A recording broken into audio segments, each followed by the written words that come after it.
Hello and welcome to a brand new episode of the Lowdown. Today I'm absolutely thrilled to be joined by the Vice President of Marketing and Communications at New England Revolution, Cathal Conlon. Cathal, welcome to the show. Thank you, sir. How's it going? All good, all good. Good to get Good. another Irish lad on the show. There you Had go. a few on now recently. Lovely. Never a man from Louth though. Not too many of us knocking around. No, no, but I mean, what a way to begin taking us back to your youth growing up in Louth. Have you an Yeah, earliest football memory? an earliest football memory. I have a couple. The first was probably, well, because obviously Louth being close to the border. I remember taking my communion money and going across the border to buy a Liverpool jersey. Was my first, one of my first memories. And being a little, that was obviously when the border was still the border in those days. So it was a little daunting as a little fella crossing the border to get my Liverpool jersey, but I still have it. So Did yeah, they have still have it. sponsors? Did they have sponsors on the front of the shirts back then? Yeah, it was the Crown Paints jersey back then. Yeah, Oh, yeah. beautiful. So I still have it. That's probably the earliest memory. I was born into a staunch Liverpool family, so I hadn't really much of a choice when I came along. Um, my one of my brothers is named after Emlyn Hughes, for example. So it was fairly set in stone when I came along, but that's probably one of the first memories of at least engaging properly as a fan with the sport. So Brilliant. And then obviously it's quite unique in fact. I mean, you look at your present role, VP of Marketing and Communications, obviously a large part of that is fan engagement. I yeah. mean, you've been in a role for 17 years, Cathal. What were the set of circumstances that took you to Boston in the first place? Yeah, so I used to come for the summers all the time. I went to school in Liverpool John Moores University. So I used to come over here for the summer with my brother and a couple of buddies. And um one of the summers I was over here, I got offered a job, and it was in golf. I worked in golf for a little while. So my first real foray into sports was working in golf. And I worked and did golf for 4 or 5 years, both sides of the pond. I never wanted to do it. It was just sort of out of convenience. It was a vehicle to move to the United States, and it was a good start to my career. But I eventually sort of burnt out by it and applied for an entry level ticket sales job with the Revolution back in 2006, and was hired to sell tickets and was pretty good at it. I had a bit of a knack for it, and at that time, MLS was really just starting to expand and grow. In a brief history of the league, it started in '96, coming off the '94 World Cup, and it started with a big fanfare. Um, but 5 or 6 years in was really struggling. The standard on the field wasn't very good, and it wasn't a very profitable business. And there was questions about would it even survive, in the early 2000s. And Phil Anschutz of AEG Group and the Lamar Hunt family and the Crafts who own the Revolution, those three guys, Lamar and Phil Anschutz and Robert Kraft, got in a room and decided that they didn't want MLS to fail, and they believed in it long term, and they wanted to keep it alive. So the league consolidated back. It was 12 teams originally, consolidated back to 10, and they sort of held their breath for a couple of years and survived. And then 2005, the Sounders came along and sort of changed what a soccer club could look like in the United States. And from then on, it's really just been this steady, sustained growth that really in the last 5 to 10 years has just kicked on to a whole different level. So I was sort of a little bit of right place at the right time when I joined the Revs. We were, a skeleton staff. There's about 10 of us, full-time people. Everything else was a shared resource with Gillette Stadium and the Craft Sports Group. And now, flash forward to where we are now, and we're probably 70 to 80 full-time people and, self-sufficient. And I was able to, sort of maneuver a career for myself as we expanded and as we developed and we added new roles and new departments. I was able to sort of bounce around and have been in the marketing role for, initially as director of marketing and now director of or now VP of marketing and community engagement, probably 10-ish years. So it's been a journey for sure. And I mean, for those that don't know, I mean, Boston sports, I mean, there's few other cities worldwide, Cathal, where Yeah. there's such an expectation and such a Yep. unique brand identity or affinity between Bostonians and their sporting teams. Yeah, which is, it's a double-edged sword, right? We're the fifth team in a four-team market, right? There's a lot of people that still refer to Boston as Big Four, right? With the Celtics, Bruins, Red Sox, and Patriots, right? And four very successful franchises. So, soccer is sort of the fifth the fifth team, or the fifth sport, and we're the fifth team. So it is a challenge, but the other side of it is that you have a market that's packed full of passionate sports fans, right? And they love a winner, and they'll get behind their home team, and as long as you give them a reason to. So it's, I think some of my counterparts around MLS that maybe in smaller markets, and maybe the only team or one of two teams in that market, right? That, I'm not so sure it's a clear advantage for them, right? That because our market is so passionate about sports, and it's, if you give them a product to engage with, invariably they will, right? We haven't gotten over the hump. We haven't won yet, right? So that's our biggest challenge. We've lost 5 MLS Cups, right? The championship game. So we used to be the Buffalo Bills that lost 4 of them. Now we're in sort of territory all on our own that we've lost 5 of them, which is not great. So on the flip side, we've been Eastern Conference champions 5 times, right? I guess the whole you package it. But it's a challenge, right? And I think we've seen, a couple of years ago in the Supporters Shield, we won the Supporters Shield is given out to the team that finishes the regular season with the most points, right? We're not a single table league, right? The team with the most points doesn't be crowned champions. We have playoffs, right? Which is a very American thing, but we do have playoffs. So we won the Supporters Shield, but got knocked out in the playoffs. But we saw towards the end of that year, it was a record-breaking team, and we saw, crowds really embrace the team, and big numbers showing up at the stadium ready to go on a sort of a championship run with us. And we see that consistently when we perform well. But it's a challenge. It is a challenge for sure. I mean, this marketplace is packed, and invariably 1 or 2 of those other 4 teams are good at any given time. And right now the Patriots are a little bit down, and the Red Sox are a lot down, but the Bruins and the Celtics are, the best teams in their respective leagues. So it's a challenge for sure. I mean, you spoke about being in the VP role, your current capacity over perhaps the last decade or so, Cathal. I mean, how in fact has that role and remit evolved throughout this last 10 years or so, in coincidence Yeah, with the growth of the MLS? yeah. I mean, look, the league itself is a rocket ship at the minute. I mean, the league, the growth in the league is incredible, right? And I think the question, people used to ask the question, will soccer ever make it in the United States? And I think if you're still asking that question, you've just missed it. It's here, and it is thriving. And we've gone from, when I joined the club, we were averaging about 10,000 people at the games. We're now averaging 21,000 people at the games. It's just the whole business has changed, and everything that's associated with it is growing and expanding, and budgets are expanding, and ad spends are expanding, and the spotlight that's on the sport has never been more intense in the United States than it is now, and it's only amplified by a World Cup on the horizon in 26. And the challenge for all of us in Major League Soccer is to position ourselves to be ready for inevitably what's going to come after 26, right? This whole league was founded and born out of the 94 World Cup, right? So that's how impactful it can be on the sport, right? Is a professional league was founded off the back of the 94 World Cup. Now we're going to host a tournament in 26 with a league that is, by any metric you want to go by, whether it's attendance or standard or quality, is among the top 10 in the world.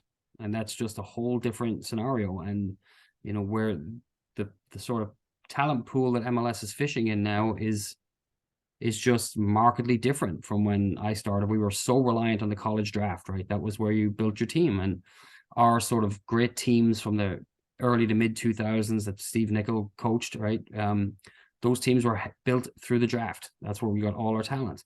Now the draft is, I mean, redundant is too strong a term, but if there's 10 good players that come out of the draft, it's a success. Now it's much more on your academy, and are you developing young players yourself? And this Central American, South American pipeline that MLS is mining tremendously efficiently, right? That we've now sort of made ourselves a destination where if you're an up and coming player from South or Central America trying to get to, your dream move to Europe, MLS is a viable spot to do it now. You can get noticed here. You can play well here. The competition's really good. You look at someone like Miguel Almiron, right, that Atlanta United signed, and he 2 years with Atlanta was really good, and has now gone to Newcastle and kicked on to a whole new level, right? That's Tajon Buchanan, who ironically was a draft pick for us, is now playing for FC Bruges, right, in the Champions League. So we've really established ourselves as this breeding ground for top young talent. And, we're in this weird spot where, yeah, we're having tremendous success and the league is growing, but it's a 28-year-old league, right? So we're still very, very young, and we're still at the point where, we recognize that we're not the top league in the world, right? And we can, instead of relying on players at the end of their career to come over here, a la Beckham, right? Or Beckham's a little exception. He was a little younger, but people that have done that, Pirlo's, Lampard's, Gerrard's, right? It's now more about the Almirons and the 20-something-year-olds that's, ready to kick on his career. That's who we're focused on bringing into MLS. That's I probably think the so. biggest change. I think I have to echo what you're saying there because it has become quickly a league of choice. And alongside underpinning that, Cathal, is it's a league of integrity too, because the DP under 22 initiative was only brought in due to the study done by Boston Consulting Group. We've indeed Yep. seen recently in the last few weeks Chicago Fire reaping the benefits from that with the sale of John Duran to Aston Villa. Yeah, it's I think the league have been very, very smart in how they set their business up. Initially it was probably out of necessity, right, to make sure it survived. And now it's become a really, really smart and dynamic business model where, it's single entity. So the league owns the clubs, and they're all owners all work together and set policy and set precedent for the whole league. But it's very data driven, right? They're not making decisions on whims, right? And you referenced the BCG study, right? That's a massive study of fandom across the country and who's driving engagement with the sport and what are they looking for out of the sport, right? And we talked about this, but we used to chase the soccer snob, we'll call them, right? That which I'm a recovering one, right? We used to chase that guy that was a huge Premier League fan and would not give MLS the time of day. And we convinced ourselves that if we got that fan to change his allegiance and become MLS fan, then we would be fine. But when you actually ask those people what they want, we can't deliver it. They want the best soccer in the world. And that's not what MLS is. It's just not. And we're aware of that. So you then start to think about, okay, what do people want? Who's driving the league and what are they looking for? And this sort of a dynamic attacking style of play is really important to fans in the United States. So the league creates a mechanism that gives clubs the resources in a salary cap league to go and spend on young dynamic attacking players, right? It's really, really clever. It's a really smart way to control the level of spending, right? So we don't have what you have, frankly, around the world now, where you have a handful of clubs that are, dictating the entire transfer market. And like a real life example of Chelsea now, they're buying everybody under the sun, right? And we all know who the clubs are that have all these finances, right? And that would be a disaster for MLS. And we saw it play out with the North American Soccer League, right? We saw big stars on both coasts and really not much else, and then it collapsed on itself, right? And you can't sustain the talent pool. So in a very strict salary cap league, I think the MLS has done a really smart job of continuing to provide avenues for the teams and the owners to spend more money while also keeping the parity and making sure that everybody's competing on the same playing field, right? And it's like we're not naive, right? There's exceptions to every rule, right? If Leo Messi decides he wants to come to Major League Soccer, he's probably going to have a bit of a say in where he ends up, right? So there are exceptions to every rule, but I think as a league, they've been really smart to encourage teams to build their squads in the right way and give the owners the ability to go and mine places like Central America and South America for talent that's abundant, right? And the league is not shy about Mexico and Liga MX as being our sort of biggest benchmark, right? And can we surpass Liga MX both on the field and off it, frankly, right? Like that's been the destination for players from this hemisphere, right? Is to get to Liga MX and then get your move from there. And MLS is rapidly becoming that choice that if you can go to Liga MX, you can go to MLS. MLS is a very, very attractive proposition now for players to either bypass Mexico or frankly to move on from Mexico to come here. So that's been a major objective for the league, to rival Mexico as the sort of talent destination here, and they're doing a really good job of it. And you speak about at the start there that ever evolving fan dynamic. Indeed, we spoke about it last summer when I visited Foxborough. I mean, you would have laughed, wouldn't you, 10 years ago if people spoke about Austin and Nashville having an MLS spot. But Yeah. having been at both places over the summer, Cathal, I mean, it's an experience in of itself. Prime time slot Saturday, 7 p.m. It's like Friday Night Lights meets the birth of soccer in the US. Absolutely Yeah. fantastic experience. Yeah. It's amazing. And, I think I've even talk about when the commissioner announced that we were going to go to Atlanta, right? And Atlanta is where pro sports go to die, right? I mean, NHL could not be sustained there. The NBA does pretty good there. The Falcons were pretty good, but it's a big college sports town. And people are like, why MLS is going to Atlanta? And, I think it was scoffed at a little bit, and that's been an absolutely incredible success, right? They're outdrawing the NFL team now. Like, people in Atlanta refer to that as Atlanta United Stadium, not the Falcon Stadium. It's incredible, but you're seeing this play out across the country, and the markets you bring up they wouldn't be on top of people's lists for a professional sports team, but this league it's such a progressive league. That the young demographic that's driving the league, it's just a unique product. And when you find the right ownership and the right community, and like Austin's an unbelievable example of that, it's just incredible what can happen. And I think there's an interesting sort of dichotomy between the original 10 MLS clubs, right, ourselves among them, obviously, and some of the challenges we've had as original teams in trying to maintain and grow your fan base, right? Because if you lived in Boston in 1996 and went to an MLS game, you're carrying some baggage, right? Because it wasn't very good. It was a weird take on the sport. The clocks counted the wrong way, and there was crazy shootouts at the end of the games, and it was very Americanized version of the sport. And I think if you're a soccer first fan that came to that, you didn't like it, and we have to sort of overcome that, and we have to wade through all that and get you to come back. Whereas if you live in Austin or St. Louis, joining MLS now, right? That's the next city to come in. You don't have that baggage. You don't have a poor version of MLS to wade through. You're joining a dynamic league that's on the rise with really good talent in it, and it's a really good business property, and that's just it's a whole different animal. And you're seeing this sort of unprecedented success every time a new stadium opens or a new club comes in.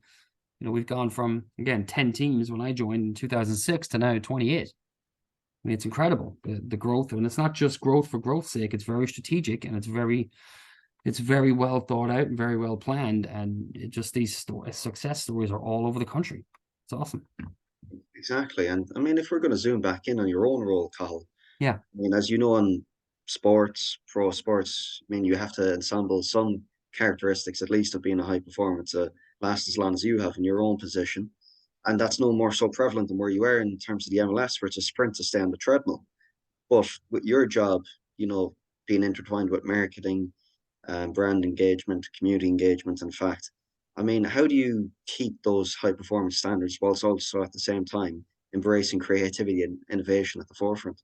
Yeah, look, I think one of the advantages we have of being a fairly young league is that we can take a lot of risks, right? We can take a lot of chances, both in sort of marketing tactics or campaigns or whatever it is we're doing. We can be a little aggressive. We can take a little more of an aggressive stance on things. We're very data driven, right? We try not to just speculate. There is a certain amount of money you have to spend and resources on brand awareness, right? We talk about being the fifth team in this marketplace, and we do still have to do a lot of those sort of traditional out of home things to build your brand. But we really do let the data dictate a lot of what we do. And when we know now what fans are looking for from us, and can we be as very targeted and very deliberate in how we deliver that to them. We rebranded the club a year and a half ago, which was a massive undertaking, probably a 4-year project start to finish. And I think that's one where we felt strongly that we needed to rebrand and reimagine the identity of the club, but we did not make any decisions on what that would look like until we talked to fans, right? And I would have been very much in the camp of we should change the name, right? Because it's a very old Americanized sort of sports name, right? And I could not have been more wrong. When you ask the fans what would it look like, the overwhelmingly most important thing to them was not to change the name.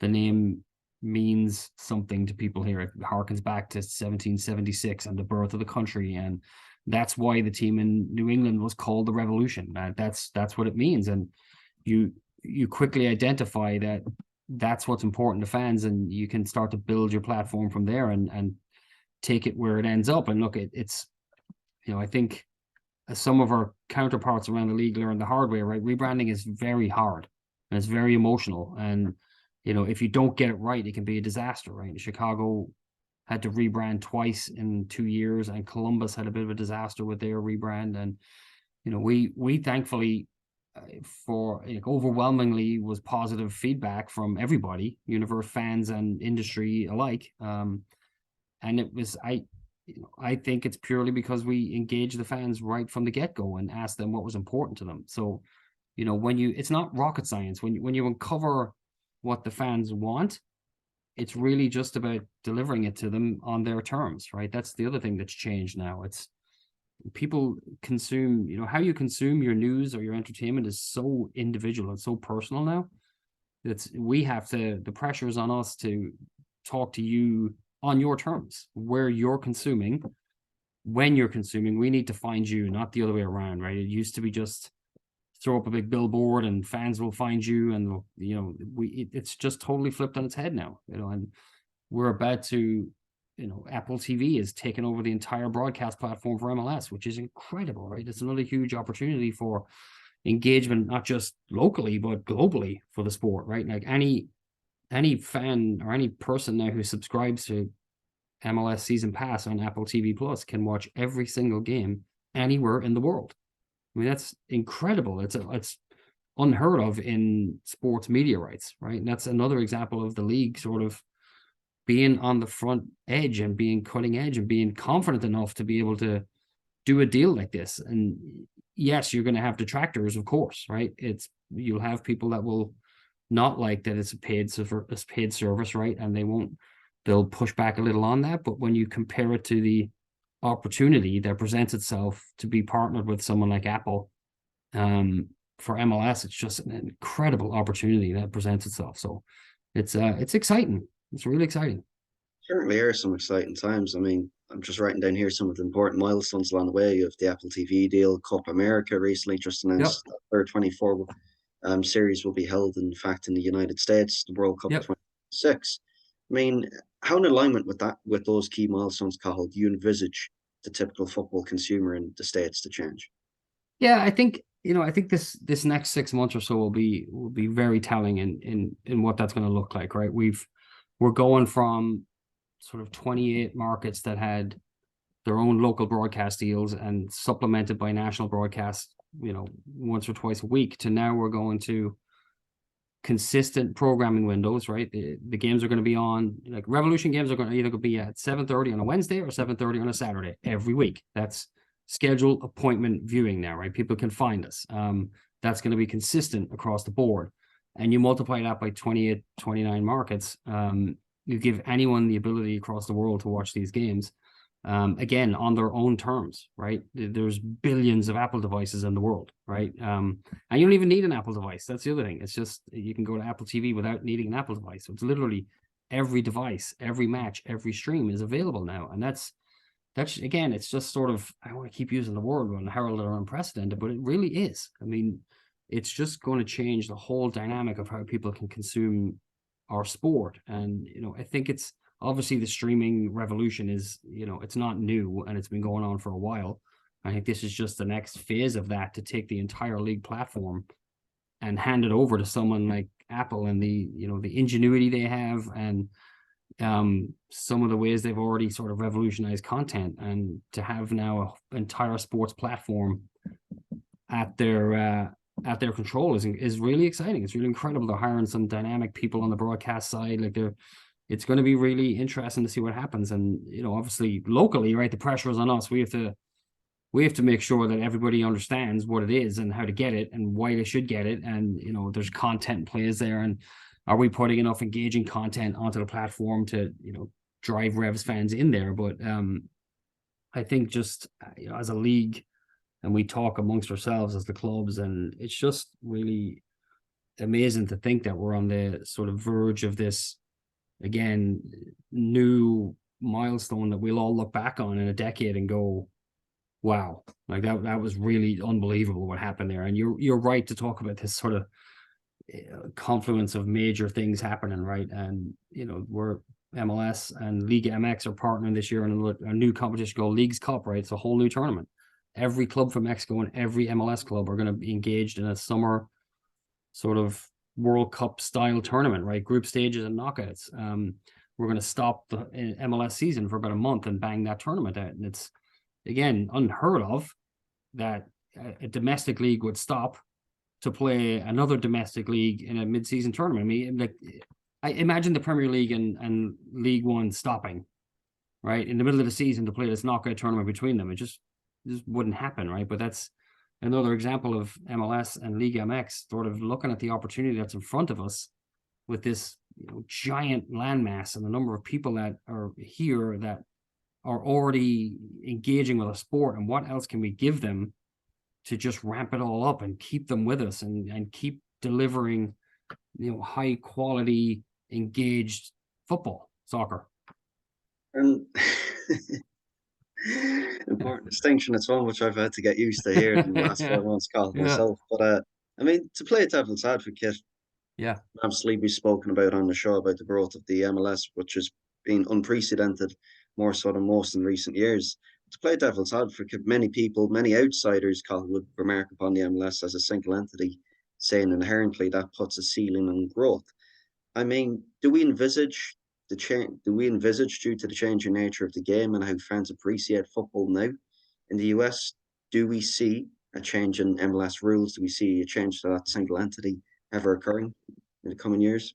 I would be surprised if the single entity nature changed. I'd be surprised at that. And I think people from other leagues around the world have sort of studied the MLS model and actually really like how it operates. Now, the other side of it is the promotion relegation piece, right? And we get knocked on that by, again, the soccer snobs and the purists, right? And that's not to say they're wrong.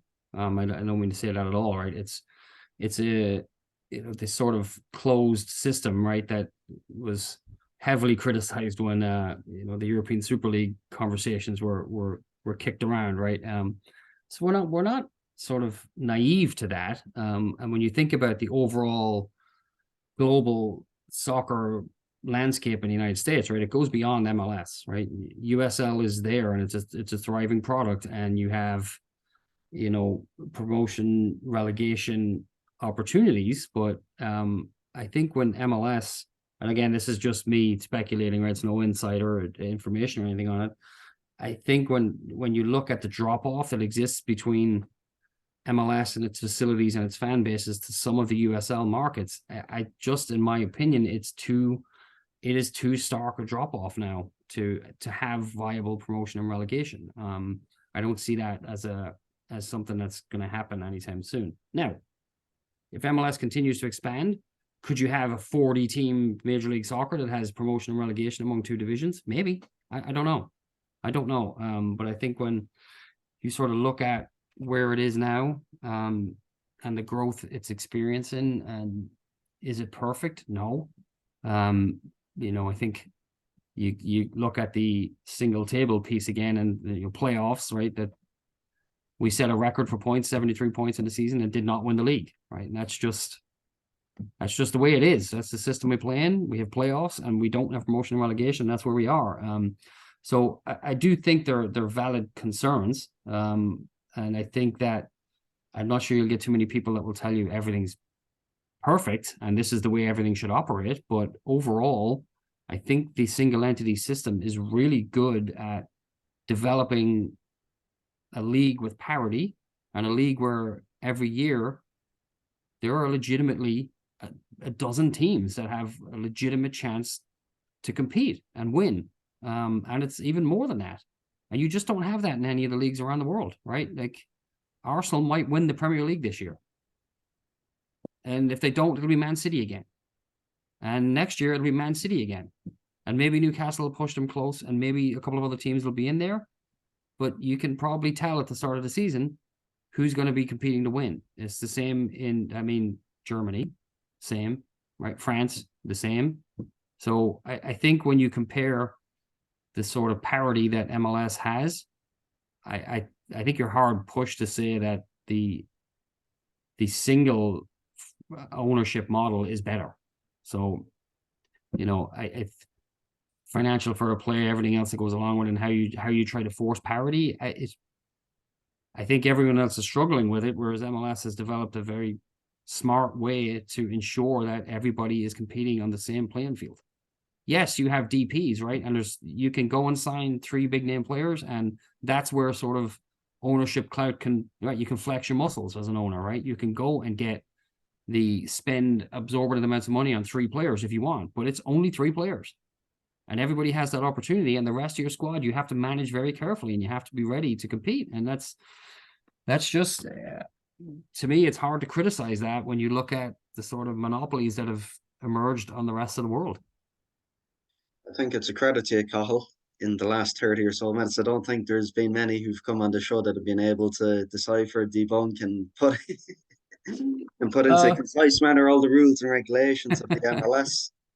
Yeah, look, it's hard, and that's one of the things we battle with. Is right, every time we announce a new allocation mechanism or all these different terms that affect the salary cap, it's really hard to explain to people, and you do risk sort of drowning people in the minutia, right? But I think if you just focus on the basic principles that everybody's playing with the same resources, everybody has 3 opportunities to go and sign big name players or designated players, and beyond that, everyone's on the same playing field. And that's just really compelling story when, especially set against the backdrop of what you're looking at across the world as more sort of state-owned teams take control, or Chelsea with the hedge fund billionaire buys the club and can do whatever they want, right? That's not an issue here. We have very wealthy people that own teams here that are probably a little frustrated by the constraints that are on them, right? They would love to be able to go and buy 6, 7, 8, 9 big name players, but it would not be beneficial for the long-term growth of the league. And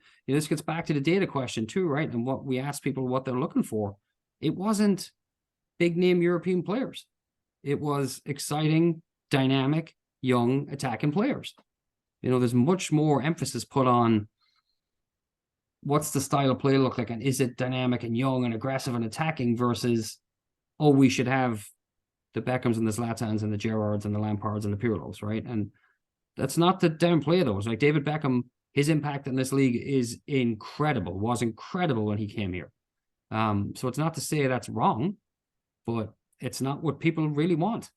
They want clubs to be built differently, and that's what MLS is focused on. And more money is pumped into academies and developing your own players, and that's where the emphasis is. That and signing, when you do invest, make sure it's where you can, it's a young dynamic player with upside. That's what we're focused on as a league, and we'll see what the next iteration is, right? It's a constantly evolution. Again, we're only 29 years old, right? So it's constantly evolving, but it's who knows where it'll be 10 years from now. I don't know. I think the future is very, very bright, and we'll see. I fully expect in 26 a US national team to be a really strong competitor in that tournament. I don't we're not going to win it by any means, but I think it's going to move beyond the expectations to get out of the group and make some noise. I think the expectation is to go and compete. And if you set MLS against that backdrop, it just could be huge post 26. So that's what we're getting ready for. That's what we're trying to establish ourselves for and see where it takes us. Cathal, I've really enjoyed this conversation, really value it as well too. You've had an unbelievable kind of seat at the forefront of seeing the ingenuity and the growth of the MLS over these past few years or so. To wrap it up, for anyone who's that slightly bit inspired, listening to your own pathway, listening to your own journey, what advice would you have for them as they begin to tread a similar path? Yeah, look, I think the biggest thing, and I try to tell people is, right, like it's, I was fortunate enough that to be able to sort of reverse path and chase a dream and working for a soccer club, right? And I didn't envision that it would be in Boston. I didn't envision it would be in MLS, but that's what it was. And I think when I go back to it, I didn't want to work in sales. That wasn't I didn't want to do that, but that was a vehicle to get inside the door. And then when you get inside, it's up to you, right? And sales jobs are very fairly available in professional sports, right? It's hard to sell tickets, and there's a lot of turnovers. Those jobs are always available. Take that job, get in the door. That is the most important thing. Get inside. Once you're inside, then you can start to navigate and make the relationships and, be your own best sort of brand advocate, right? But you got to get in the door. That's the hardest part. And once you do, it's really up to you. It's not glamorous. I think people from the outside look at sports and, like, don't get me wrong, right? I work at Gillette Stadium. It's cool, right? It is. And I get to go out to training and watch training, and that's cool. So I'm not but it's hard work, and it's tough hours, and it's weekends, and it's summers, and it's hard, but it's extremely rewarding if you're willing to put the work in. But the hardest part is to get in the door, and don't be afraid to take a job that maybe is not what you wanted it to be. If you want to work in marketing, it doesn't mean you have to start with a marketing job, right? Get in the door and then start to navigate and go from there. That's probably the most important lesson I learned, right? That was to get in and see the opportunities and blaze your own trail, right? And when we hire people here, your resume is important. Your resume gets you the interview, but that's not what gets you the job. What gets you the job is how you talk to people and engage people, and how you learn, and how you pitch yourself, right? What's your own elevator pitch for your own brand, right? To have that ready to go. Someone wants to know who you are, be ready in 30 seconds to tell them exactly who you are and what you can bring. So Fantastic. Cathal, it's been an absolute pleasure having you on the show. Pleasure. Thanks for having me. Nice catching up with you.